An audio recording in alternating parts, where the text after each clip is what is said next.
All right everybody, हम आ चुके हैं अपनी नेक्स्ट वीडियोस में, जो कि है हमारी बैलेंस शीट और कैश फ्लो स्टेटमेंट के ऊपर। तो मैं अभी आपको ये समझा देता हूँ कि फॉर्मेट कैसा होता है बैलेंस शीट का और हमें कैसे उसको रीड करना पड़ता है। तो जैसा कि अभी आप मेरे कंप्यूटर स्क्रीन पे देख सकते हो, जो सबसे पहली चीज़ है वो हमें ये समझना पड़ेगा कि बैलेंस शीट के टाइप कितने होते हैं। सबसे पहले तो स्टैंड अलोन होता है, यानी जो सिंगल एंटिटी है, यानी कि जो पेरेंट कंपनी है, सिर्फ एक ही कंपनी का जो बैलेंस शीट होता है वो होता है हमारा स्टैंड अलोन बैलेंस शीट। और जब हम पेरेंट कंपनी के साथ में उसकी सब्सिडरीज कंपनीज को और एसोसिएटेड कंपनी को जब जोड़ करके जब एक ही बैलेंस शीट दिखाते हैं, तब हम बनाते हैं कंसोलिडेटेड बैलेंस शीट। तो फिर मैं आपको इसका फॉर्मेट समझा देता हूँ। इधर है लाइबिलिटीज एंड इक्विटी और यहाँ है हमारे पास में एसेट। तो सबसे पहले जो हमारे पास में लाइबिलिटीज एंड इक्विटीज में है वो है इक्विटी कैपिटल और रिजर्व।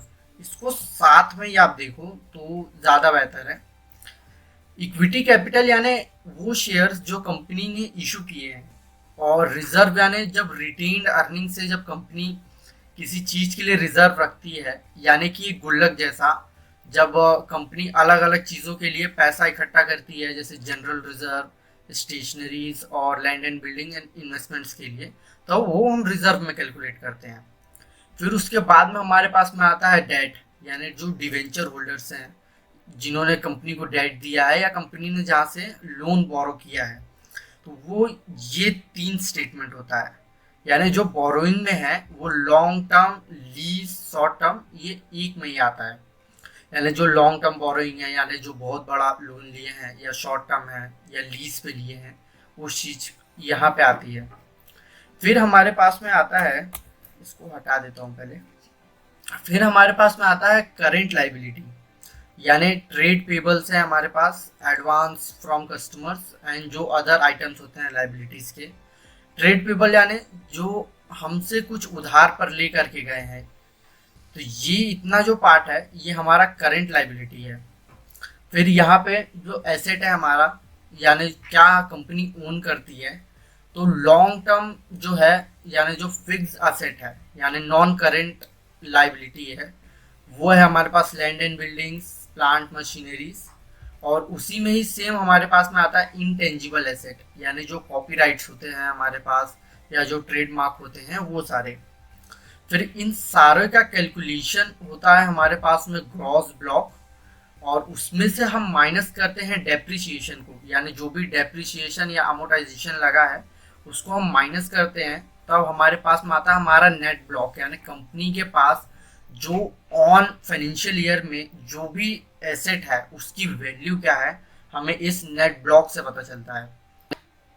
तो फिर हमारे पास में आता है करेंट एसेट, यानी जो शॉर्ट टर्म हमारे एसेट्स हैं, यानी जो one with in a one year, जो कि फाइनेंशियल ईयर्स में ही है। और इसी में जो हमारा जो पहला पार्ट है वो है कैपिटल वर्क इन प्रोग्रेस। यानी कि एक एग्जांपल से समझो, जब एक कंपनी है रेवेन्यू सुपरमार्ट, जब वो अपने लिए एक न्यू प्लेस पे अपना जो शॉप दोबारा से जब चालू करती है, यानी जब अपना एक और डीमार्ट वो जब चालू करता है, तो वहाँ पे जो बिल्डिंगें पहले बनती है, अगर वो फाइनेंशियल ईयर ख़त्म होने से पहले पहले नहीं बनी और उसी में ऑन गोइंग प्रोसेस अभी चल ही रहा है, तो वो होता है हमारा कैपिटल वर्क इन प्रोग्रेस। फिर हमारे पास में इन्वेस्टमेंट, जो कंपनी ने स्टॉक्स में इन्वेस्ट किया है या अदर इन्वेस्टमेंट। फिर इन्वेंट्री, जहाँ पे कंपनी ने पूरे अपने सामान रखे हैं। ट्रेड रिसीवर्स, यानी जो सामान उधार पे ले गए हैं, जो डेटर्स होते हैं, loan and advance, cash and equivalent, ये सारे पार्ट होते हैं करंट एसेट्स के। तो एक एग्जांपल से समझो, ये बैलेंस शीट है नेस्ले इंडिया का। यार इस पे कोई मेंशन नहीं है, लेकिन चलो कोई बात नहीं। तो जैसा मैंने अभी आपको बताया, इक्विटी एंड लाइबिलिटी का जो पहला पार्ट है वो ये है, यानी हर रिजर्व भी इसमें मेंशन है, अदर इक्विटी में रिजर्व मेंशन रहता है। और उसके बाद इक्विटी शेयर्स कैपिटल, यानी जितने शेयर्स हैं कंपनीज के वो सारे। फिर लाइबिलिटीज जो उसकी है लॉन्ग टर्म, जैसे यहाँ पे मेंशन है पहले से ही नॉन करेंट लाइबिलिटी, तो जो पहले से ही मतलब सॉरी जो लॉन्ग टर्म है एकदम, तो वो यहाँ मेंशन रहता है। और उसके बाद जो करंट यानी जो इस फाइनेंशियल ईयर की है वो ये सारी है। इसी तरीके से एसेट में ये रहा हमारे पास में प्रॉपर्टीज प्लांट एंड इक्विपमेंट्स, जो कि बताया मैंने प्लांट्स बिल्डिंग्स, जो पहले मैं भी आपको दिखा चुका हूँ ये वाले शीट में। तो सेम हम इसमें भी वही देख रहे हैं। और उसके बाद कैपिटल वर्क इन प्रोग्रेस जो कि हमारा एक करेंट एसेट है। तो ये सारी चीज़ें इसमें ऐड है। फिर ये हम सेम चीज को एक्सेल में परफॉर्म करके देखेंगे कि हम इसकी मॉडलिंग कैसे बनाते हैं। तो आप सबसे पहले एक्सेल पे चले आओ। तो हम चले आएंगे अपने एक्सेल सीट पर, और जो हमने पहले डेटा बनाया था हम उसी पे आ जाएंगे, जो कि हमने पहले इनकम स्टेटमेंट बना चुके हैं। सिंपली जो है हम इसको कॉपी कर लेंगे यहाँ से, और नीचे में आकर के इसको सेम पेस्ट कर देंगे। और जो यहाँ इनकम स्टेटमेंट है इसको हम यहाँ से बैलेंस शीट कर देंगे, बैलेंस शीट। और जो ये B56 है, यानी जो कॉपी करते थे हमें जो कॉपी पेस्ट का था वो नीचे आ गया है, इसको हम B1 कर देंगे, ताकि वो जो कंपनी का नाम था, जैसे डेटा शीट में जो कंपनी का नाम है वो B1 में है, इसीलिए ऐसा हुआ है। और यहाँ से हम सिंपली जो है डी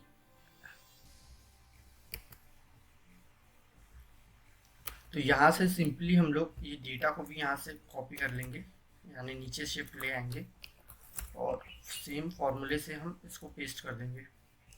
फिर इसका ऑल्ट मार्जिन सेंटर करेंगे ताकि वो हट जाए अभी के लिए, उसका ऑल्ट मार्जिन सेंटर।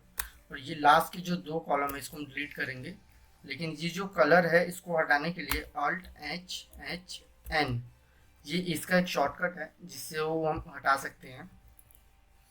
और फिर इसको ऑल्ट मार्जिन सेंटर कर देंगे और थोड़ा सा इसको सिर्फ बड़ा कर दो। अब यहाँ से हम आ जाएंगे स्कैनर पे। तो जैसा कि मैं पहले ही इसको ऑन करके रखा हूँ अपने में, तो सिंपली जो है ये वेबसाइट पे आ जाना और यहाँ से आप सर्च कर लेना नेस्ले इंडिया। तो जो मतलब जो भी आप कंपनी चॉइस किए हैं, जिस पे भी अभी आप बना रहे होंगे, तो वहाँ से आप उसका जो है यहाँ से उसका स्कैनर ऑन कर लेना। और नीचे में आने के बाद में ये रहा बैलेंस शीट, जिसमें स्टैंड अलोन भी है और कंसोलिडेट भी है, लेकिन अभी हमें स्टैंड अलोन चाहिए, तो हम सिंपली जो है यहाँ से कॉपी कर लेंगे पूरा। लेकिन पहले जब आप यहाँ आओगे तो ये ऐसा क्लोज रहता है, लेकिन फिर यहाँ से इसको ओपन कर लेना ताकि हमें पूरा डेटा चाहिए। यहाँ स्टैंड अलोन से मैं पूरा ये डेटा को कॉपी कर लूँगा और एक्सेल शीट में आकर के यहाँ पे पेस्ट कर दूँगा।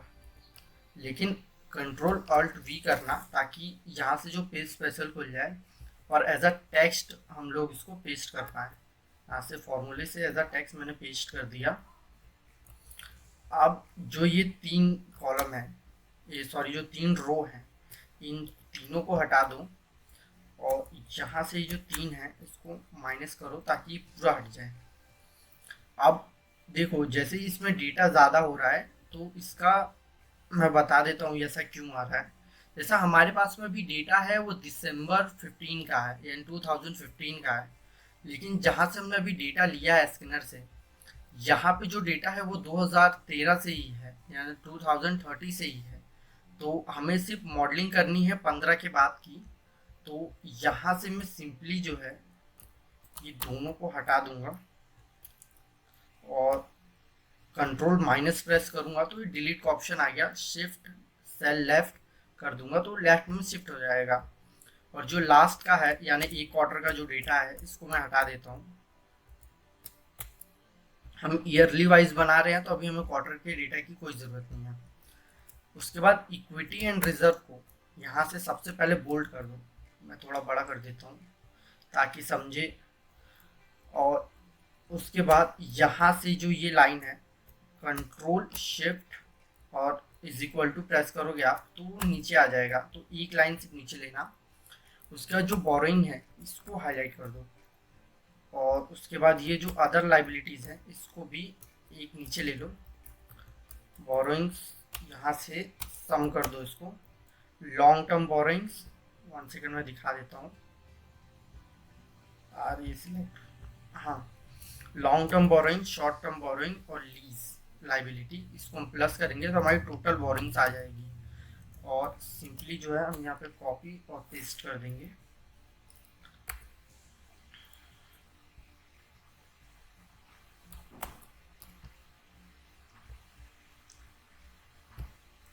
और जो ये अदर लाइबिलिटी है इसकी जगह पे हम करेंट लाइबिलिटी लिखेंगे, करेंट लाइबिलिटीज। और उसके बाद में ये जो टोटल लाइबिलिटीज है यहाँ से एक गैप देंगे, और फिक्स लाइबिलिटी के पास से भी एक गैप दे देना। उसके बाद ये जो करेंट है इसको यहाँ से सम लगाना है, यहाँ पे सम लगा देना। और जो है ट्रेड पेबल्स, एडवांस और अदर लाइबिलिटीज को प्लस कर देना। फिर इसको यहाँ से कॉपी, फिर ये जो है कॉपी हो जाएगा, और सिंपल जो है इसको बोल्ड कर देना। और जो यहाँ से टोटल लाइबिलिटी है इसको भी बोल्ड कर दो डायरेक्ट। जो फिक्स्ड एसेट है इसको नॉन करेंट एसेट कर दो, ये हो गया नॉन करेंट एसेट्स। अब यहाँ से जो है इसको यहाँ से हटा दो, इसको एज अ हेडलाइन दे दो पहले, सबसे पहले तो। और उसके बाद ये जो ग्रॉस है यहाँ से इसको ऑल्ट इज इक्वल टू करोगे तो ऊपर में पूरा सम लग जाएगा। इसको सम ले लेंगे हम, और यहाँ पे फॉर्मूला पेस्ट। अब यहाँ से जो कैपिटल वर्क इन प्रोग्रेस है यहाँ पे 2 कॉलम ले लेना, मतलब 2 रो नीचे कर लेना, और यहाँ आ जाएगा net block. Net block simple है, ग्रॉस में से हम माइनस कर देंगे उसके डेप्रिसिएशन को, यहाँ से कॉपी नीचे, ये हो गया पेस्ट। अभी हम फॉर्मेट संभाल लेंगे पूरा, बट अभी थोड़ा सा जो है इधर ध्यान दे दो। ये यहाँ से इसको थोड़ा एक नीचे ले लेंगे, जो अदर एसेट है इसको हम कर देंगे करेंट एसेट। और फिर उसके बाद में हम इन सभी का कैलकुलेशन कर लेंगे, लेकिन सबसे पहले तो ये टोटल एसेट को एक नीचे कर दो। और उसके बाद यहाँ पे ये जो है इसको सम ले लो, इन सभी का सम ले लिया मैंने, और इसको जो है सिंपली ड्रैग एंड ड्रॉप कर दिया पीछे की तरफ में। और उसके बाद ये जो लाइन है इसको हाईलाइट करो, और उसके बाद फॉर्मेट सेल पे चले आओ। फॉर्मेट सेल पे आने के लिए Ctrl+1 प्रेस करोगे तो फॉर्मेट सेल आ जाएगा। फिर बॉर्डर पे आएंगे और ऊपर में यहाँ पे एक ऐसी लाइन दे दो ताकि ये समझे कि हमने ऊपर से पूरे का टोटल किया है। और सेम हम नेट ब्लॉक के साथ में करेंगे, लेकिन इसका ऊपर का फॉर्मेट कॉपी करके हम नीचे में सिंपली जो है पेस्ट कर देंगे इसके फॉर्मेट को। अब capital work in progress and investments को हम हाईलाइट कर देंगे। जो करेंट है इसको भी हम सिंपली जो है हाईलाइट कर देंगे, और टोटल जो है हम इसको भी हाईलाइट करेंगे। अभी यहाँ से आप पूरा सिलेक्ट करना, और यहाँ तक के, और इसको Ctrl+1 प्रेस करोगे आप तो यहाँ से नंबर में आ जाना कस्टमाइजेशन, जैसा हमने पहले भी कस्टमाइज किया था। ये जो 4th 5th नंबर पे जो है यहाँ से 0 एक ऐड किए थे, और इसको ब्रैकेट में जो माइनस वैल्यू है इसको ब्रैकेट में हमने डाल दिया था 0, और एक और सेमी कॉलम दे करके हम डैश कर देंगे, यानी अगर 0 है तो उसको डैश कर दो, तो ये हमारा फॉर्मेट सेट हो जाएगा पूरे तरीके से। अब जो है ये जो टोटल एसेट रहेंगे हमारे इसको Ctrl+1 करना। फिर ये जो बॉर्डर्स हैं, बॉर्डर्स में हम ऊपर में एक लाइन दे देंगे और एक मोटी लाइन हम नीचे में दे देंगे। सेम इसी तरीके से हम लाइबिलिटी के साथ भी करेंगे, लेकिन यहाँ से सिंपली कॉपी कर लो और लाइबिलिटीज़ में जा कर के इसको पेस्ट कर दो सिंपल। और फिर उसके बाद में ये यहाँ से इतना कॉपी कर लेना, और यहाँ से आकर के जो डॉटेड लाइन है, यहाँ पे सभी पे जो है डॉटेड लाइन दे दो, ताकि कुछ ये ऐसा हो जाए। और उसके बाद में ये यहाँ से भी सिलेक्ट कर लो यहाँ तक का। और 1 सेकेंड यार, यहाँ से पूरा सिलेक्ट कर लो। और उसके बाद में जो डॉटेड लाइन है एक, और ये ऊपर में 2, यहाँ हमने दे दी है पूरी डॉटेड लाइन। और ये यहाँ से हम पूरा कर लेंगे। और डॉटेड लाइन यहाँ पे भी हम सिंपल जो है, यार स्ट्रेट लाइन आ गई, 1 सेकेंड, यहाँ से जो है हम पूरे को डॉटेड लाइन दे देंगे। और ये जो है हमारा कंप्लीट एक बैलेंस शीट बन जाएगा, जो कि हम एज अ रॉ अभी टाइम पे हम रखेंगे, लेकिन इसको बाद में आने वाली जो हमारी मॉडलिंग्स होगी उसमें यूज़ करेंगे। सेम ऐसे ही हम जो है कैश फ्लो स्टेटमेंट को भी देख लेते हैं। तो यहाँ से हम स्टार्ट करते हैं कैश फ्रॉम ऑपरेटिंग एक्टिविटी, यानी कि जो हमारे कोर बिजनेस से जो कैश फ्लो आ रहा है या फिर जा रहा है, वो सारा कैश फ्लो हम यहाँ रिकॉर्ड करते हैं। जैसे कि जो पहला स्टेटमेंट है वो है हमारा net profit before tax and extra ordinary item. Extra ordinary item वो एक्सेप्शनल आइटम्स की बात कर रहा है, और बाकी जो नेट प्रॉफिट बिफोर टैक्स जो कि हमारा ईबीटी होता है, उसमें हमें कुछ एडजस्टमेंट करने पड़ते हैं। जैसे कि कैश फ्लो में हमें ऐड करना पड़ता है, नॉन कैश और नॉन ऑपरेटिंग आइटम, क्योंकि जो हमारी इनकम स्टेटमेंट होती है उसमें से हम माइनस कर देते हैं ये दोनों ही चीज़ को। जैसे डेप्रिसिएशन हो गया, नॉन ऑपरेटिंग आइटम्स यानी, और जैसे अदर इनकम्स आ जाती है, या एक्स्ट्रा ऑर्डिनरी आइटम्स जो होते हैं, इसको हम उसमें से माइनस कर देते हैं इनकम में से। लेकिन ये कोर बिजनेस का नहीं था, लेकिन फिर भी हमने इनकम स्टेटमेंट को मेंटेन करने के लिए हमने माइनस किया, तो उसी चीज को हम दोबारा से ऐड करते हैं। जैसा कि यहाँ पे पहली एंट्री है डेप्रिसिएशन एंड अमोर्टाइजेशन, जो कि एक हमारा नॉन कैश एक्सपेंस है, तो हम इसको भी ऐड करते हैं। फिर इंटरेस्ट एक्सपेंस है, इसको भी ऐड करेंगे। इंटरेस्ट इनकम्स को हम लोग उसमें से लेस कर देंगे। और जितने भी तरीके की गेन्स हैं जो कि हमारे एसेट पे है, यानी जो कि एक वैल्यू गेन है, जो कि हम जब उसको बुक करेंगे तब हमें मिलेगा, तो ये चीज़ को ऑपरेटिंग में नहीं आता है, ये चीज़ नॉन ऑपरेटिंग है, तो हम इसको जो है इसको भी ऐड कर लेंगे। और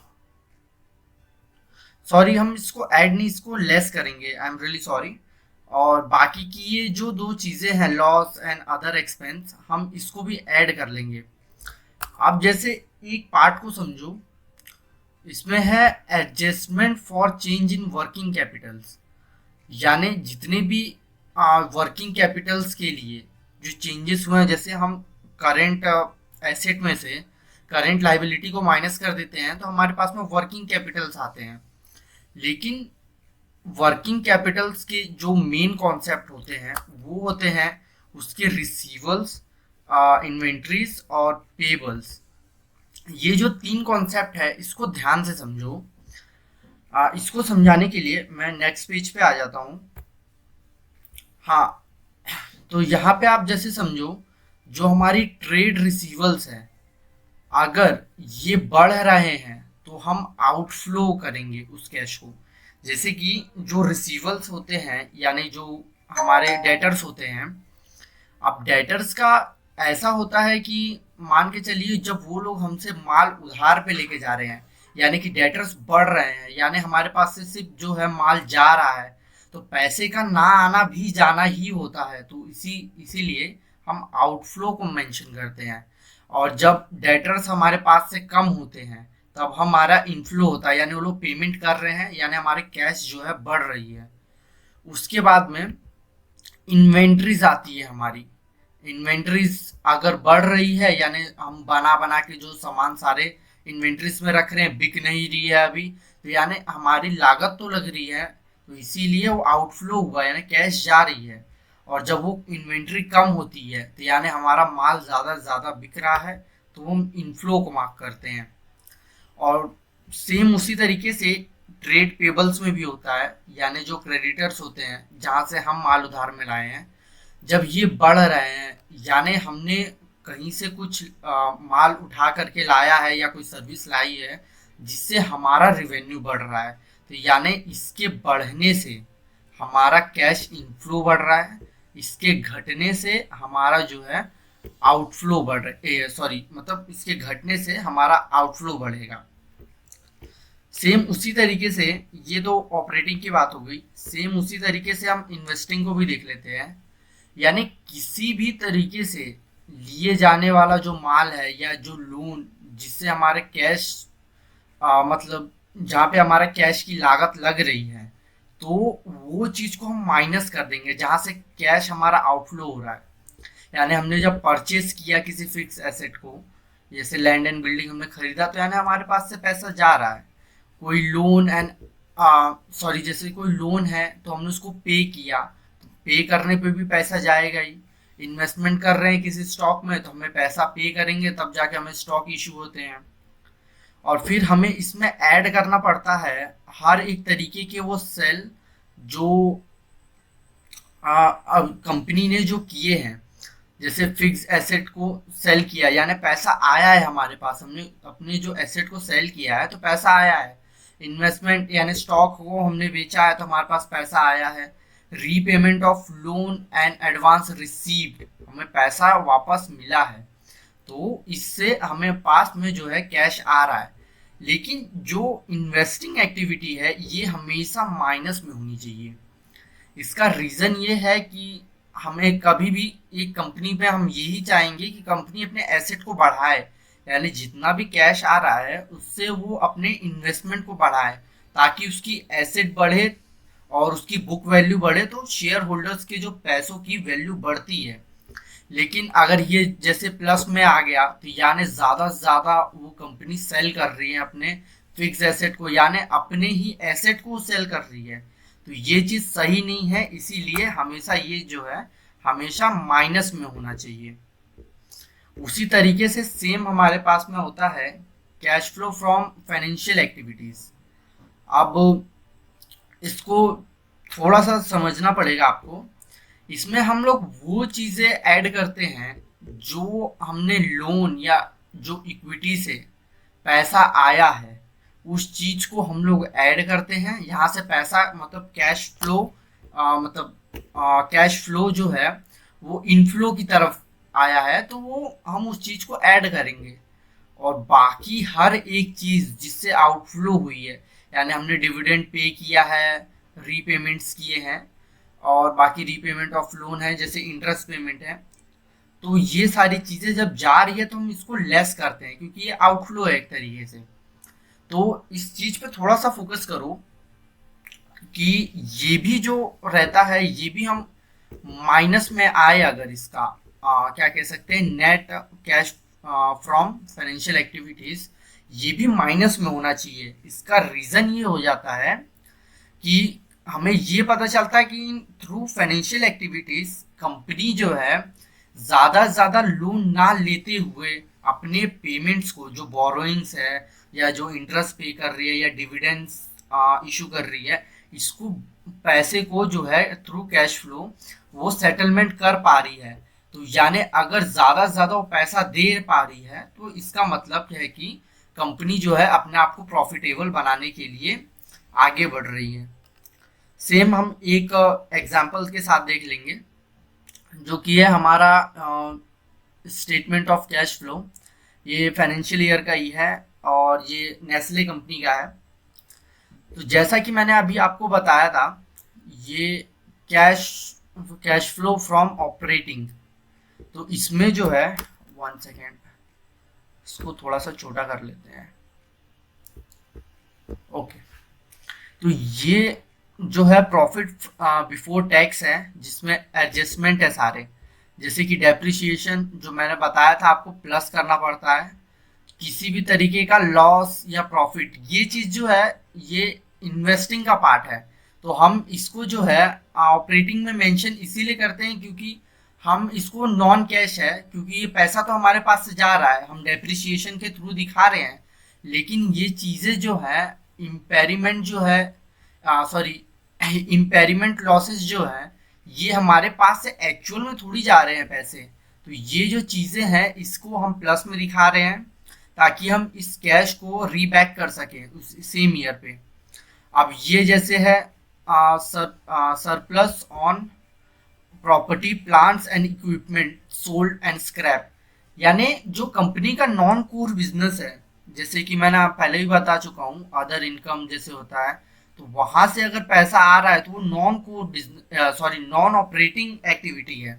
तो वहां से आने वाले पैसे को हम माइनस कर देंगे क्योंकि वो नॉन ऑपरेटिंग है।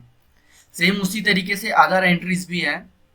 और जैसे कि आप यहाँ पे देखो, ये जो है हमारा वर्किंग कैपिटल का एडजस्टमेंट है नीचे में।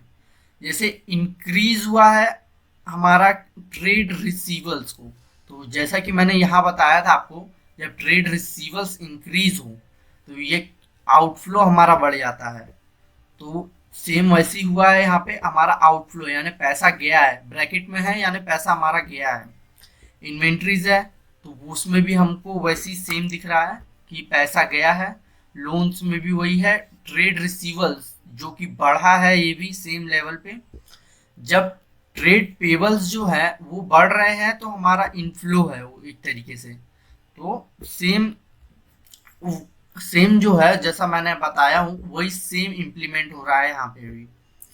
अब जो है कैश फ्रॉम इन्वेस्टिंग एक्टिविटीज, तो यहाँ पे आप देख सकते हो purchase of properties plant and equipment including capital work in progress, इसको माइनस किया गया है यहाँ से। जैसा कि मैंने बता चुका हूँ आपको, cash from investing activity less करना है हर एक वो तरीके की, हर एक वो परचेस को जो कि फिक्स एसेट के हुए हैं या किसी भी तरीके का इन्वेस्टमेंट कंपनी ने पैसा दी है उस चीज़ के लिए। फिर proceed from sales of properties plant and equipment, sale of properties यानी हमने बेचा है तो उससे आने वाला जो पैसा है यानी इनकम है वो, यानी वो इनफ्लो है, तो हम उसको ऐड कर लेंगे सेम उसी तरीके से। अदर एंट्रीज भी सारी की सारी वैसी ही है। अब हम इसको सेम जो है परफॉर्म करके देखते हैं कि हम एक्सेल में इसको कैसे परफॉर्म कर सकते हैं। तो हम कैश फ्लो स्टेटमेंट को एक बार बना करके देखेंगे कि हम उसको कैसे बना सकते हैं। सेम यहाँ से जो है इसको कॉपी करो, सेम प्रोसेस रहेगी क्योंकि हम उसको एंट्री कर रहे हैं तो उस चीज़ की प्रोसेस लगभग सेम ही रहेगी। अब यहाँ पे जो है सिंपल एंटर कर दो कैश फ्लो स्टेटमेंट, और ये हो जाएगा B1 क्योंकि वो सेल B1 में है उस कंपनी का नाम। और इसको यार फ्रीज कर देना चाहिए था, अदरवाइज ये ऐसा होता ही नहीं, बट कोई बात नहीं, हम इसको जो है अगेन कस्टमाइज कर देंगे। ओके, तो हम दोबारा से सेम वेबसाइट पे चले आएंगे और ये बैलेंस शीट जहाँ से हमने डेटा लिया था सेम उसी के नीचे है हमारा कैश फ्लो स्टेटमेंट, जहाँ से हम सिंपली जो है व्यू स्टैंड अलोन करेंगे। ये आ गई हमारे पास स्टैंड अलोन की कैश फ्लो स्टेटमेंट। सिंपली जो है यहाँ से पूरा कॉपी कर लो जैसा हमने पहले किया था।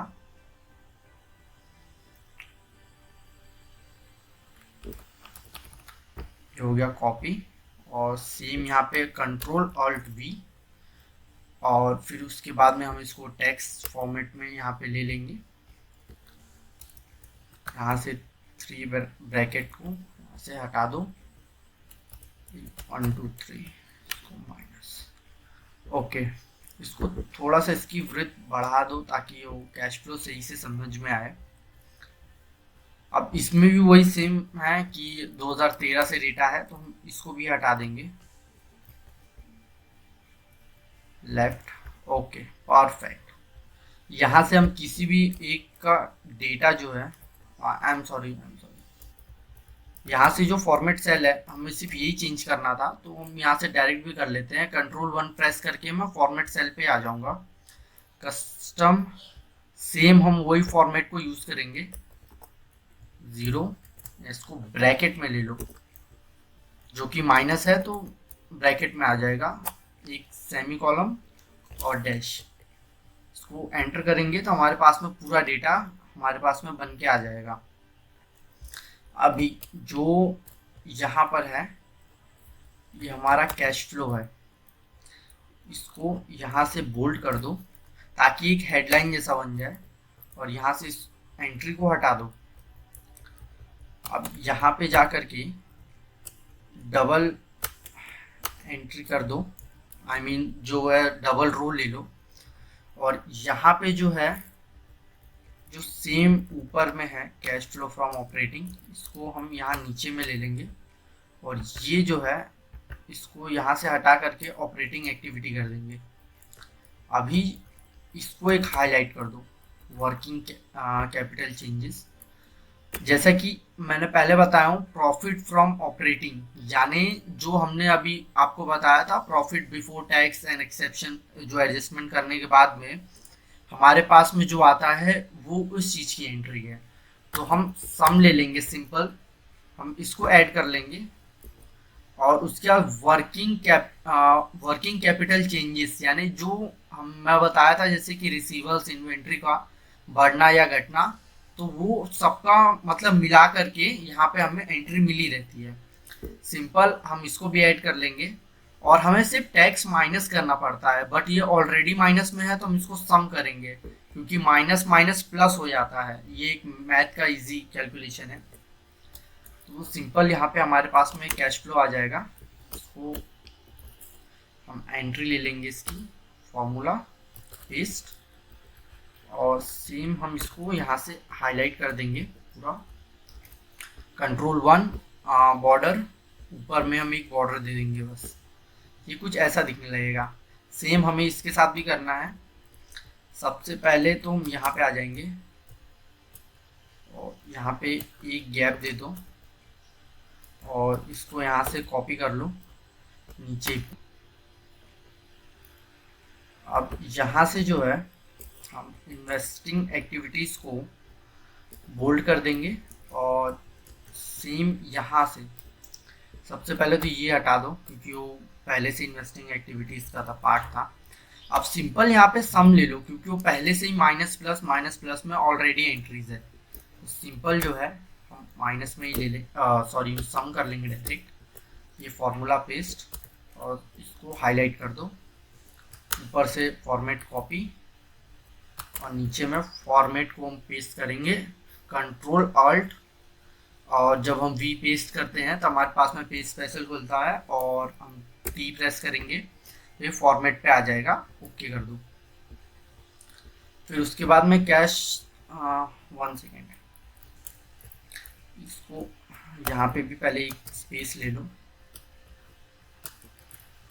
Double space, cash from operating को नीचे ले आओ, और इसको जो है फाइनेंशियल कर दो, फाइनेंसिंग एक्टिविटीज़ को नीचे में आकर के हम सम ले लेंगे। 1 सेकेंड, पहले इसको हटाना पड़ेगा वरना वो ज़्यादा आ जाएगा, क्योंकि वो पहले से ऑलरेडी सम है 728। All right. अब नेट कैश फ्लो कैलकुलेट करने के लिए पहले 1 सेकेंड इसका फॉर्मेट हम सही कर दें। इसको सेम यहाँ पे Ctrl+V फॉर्मेट पेस्ट, और यहाँ पे इसको बोल्ड कर दो। अब कैश फ्लो स्टेटमेंट जो है इसमें सिंपल जो है हमें सम लेना पड़ता है, कैश फ्रॉम ऑपरेटिंग, उसके बाद इन्वेस्टिंग, एंड उसके बाद है फाइनेंशिंग एक्टिविटीज़। इसको बस प्लस कर देंगे, सम कर देंगे टोटल, Alt+V फॉर्मूला पेस्ट, और जो ये है इसको हाईलाइट करो, Ctrl+1 प्रेस करके बॉर्डर में आ जाओ। पहले में एक बॉर्डर, नीचे में थोड़ी सी जो है कि बोल्ड बॉर्डर डाल दो। ये कुछ इस तरीके से हो जाएगा। अब सेम हमें यहाँ से यहाँ तक का कॉपी कर लेना, सॉरी सिलेक्ट करना है, और यहाँ से आकर के 1 2 प्रेस, फिर उसके बाद नीचे आकर के यहाँ तक कि उसके बाद में हमें सेम चीज़ को रिपीट करना है ताकि हम उस सब पे फॉर्मेट लगा सके। अगर मैं एक साथ सभी का करूँगा तो फिर वो फॉर्मेट चेंज हो जाएगा। जैसे मैंने कई जगह डार्क किया हूँ, वो शेडेड है, सिंगल लाइन है, तो ये सारी चीज़ें हट जाती हैं। इसीलिए मैनुअली कर लो, थोड़ा सा ही है, ज़्यादा नहीं है। जब ज़्यादा रहता है तब का तब देखा जाएगा। थोड़ा सा सिर्फ नीचे करो, ऑल्ट एच एच एन, ये कलर यहाँ से हट जाएगा पूरा। तो ये हमारा हो गया है कैश फ्लो स्टेटमेंट और बैलेंस शीट कंप्लीट। आपको ये वीडियो कैसी लगी है ज़रूर कमेंट करके बताएं और प्लीज़ सब्सक्राइब करें, क्योंकि हम मॉडलिंग की पूरी सीरीज़ यहाँ कंप्लीट करने वाले हैं।